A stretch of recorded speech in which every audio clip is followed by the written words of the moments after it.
Contingency log number 80. Code name, dream of murderous sheep in the dead of night, when the sun has set, and your eyes can no longer stay open. You will often find yourself drifting off to sleep. In this moment we are at our most vulnerable, no longer aware of the world around us as time drifts away without our notice.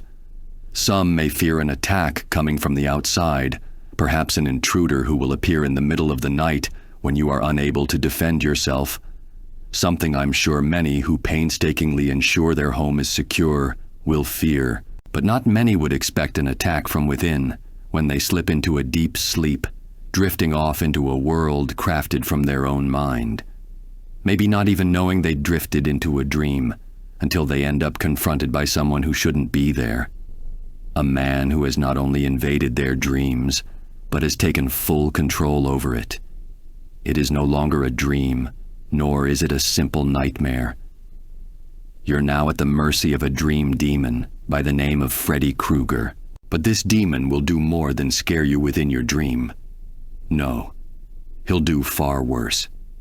Once within your dream, he'll do whatever it is he pleases. He'll take great pleasure in doing it too. Do whatever he can to prolong your suffering. Because whatever he does to you in your dreams will happen to your real body as well. And as long as he has hold over you, he won't let you go unless someone on the outside is capable of awakening you once more.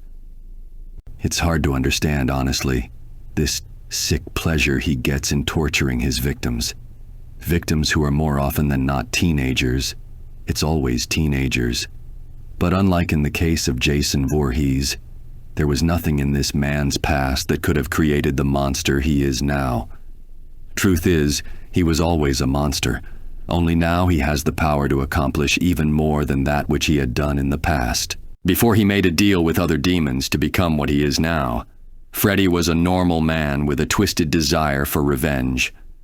Targeting the children of those who had bullied him when he was younger, he would do to them what he'd do to his victims now, spreading what was left throughout the city before marking his next target. They were just children. Due to some legal shortcomings, however, Freddy would find himself escaping the legal repercussions for his actions.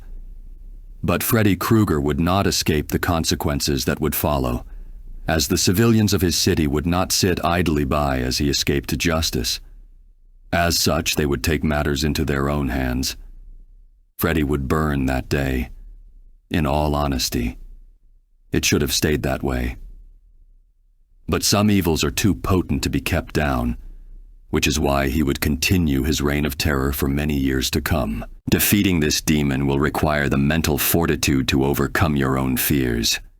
For as powerful as he may be, he can only use said power if he is capable of spreading fear within you. This is how he had been beaten for a time. His would-be victims finding the courage within them to stand up and fight back against him. In time, they'd even forgotten his name, weakening him enough that he could not be capable of harming anyone.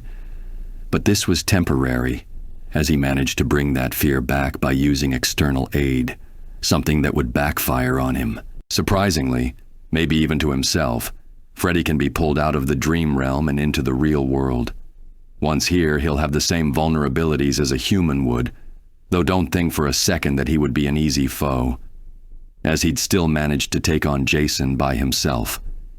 Even thought to have defeated him for a time before letting his guard down. But even in what may be his weakest state, impaled from behind and beheaded, Freddy's spirit would still persist, unwilling or unable to pass on to the next world. All of these counters to him, they're just temporary, and sending him to the other side, unsure if he'd manage to come back, leaves too much to chance.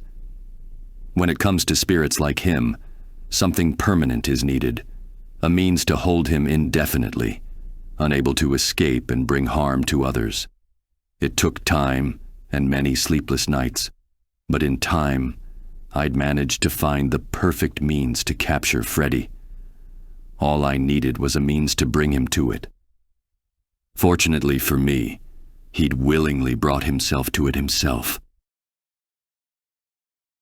I can still hear him, though his voice has started to fade over time. Sorry. I should explain. Unlike other contingencies, I refused to leave this to chance. Freddy wasn't some future threat I needed to keep an eye out for. And he is not someone who I can bring myself to find even an ounce of sympathy towards. But on top of it all, there was something else that required me to act as soon as possible. Can you hear me, Freddy? I hope you can, because I need you to hear this before you get overtaken by my subconscious. You made many mistakes in your life and many more in your afterlife. But the greatest error you'd ever committed was one I could not overlook. You targeted my family, my children, and I wasn't going to allow it. So I had to draw you in, feigning fears I'd not felt since that day many years ago. A fear so powerful, you just couldn't bring yourself to ignore. You may be uncharted territory for the countless victims you've killed, but not to me. I've faced your kind before, overcome them too, and I've only gotten better at it since then. So unfortunately for you, I was fully prepared for you. A simple spell or two supplied by Constantine and Zatanna ensure that you cannot escape my mind. Not unless you can somehow overcome my mind through fear. But I'm not afraid. Not of you or what you can do. No, it's time for you to be afraid. Because the dark corner of my mind holds some very dangerous things even I would not want to get out. Better hope he doesn't find you. If you also have a character you wish for me to cover, or just want to support this channel, I'll have a link to my Ko-fi page. There will also be a Google Doc with the list of characters who have ever been done or already commissioned by others.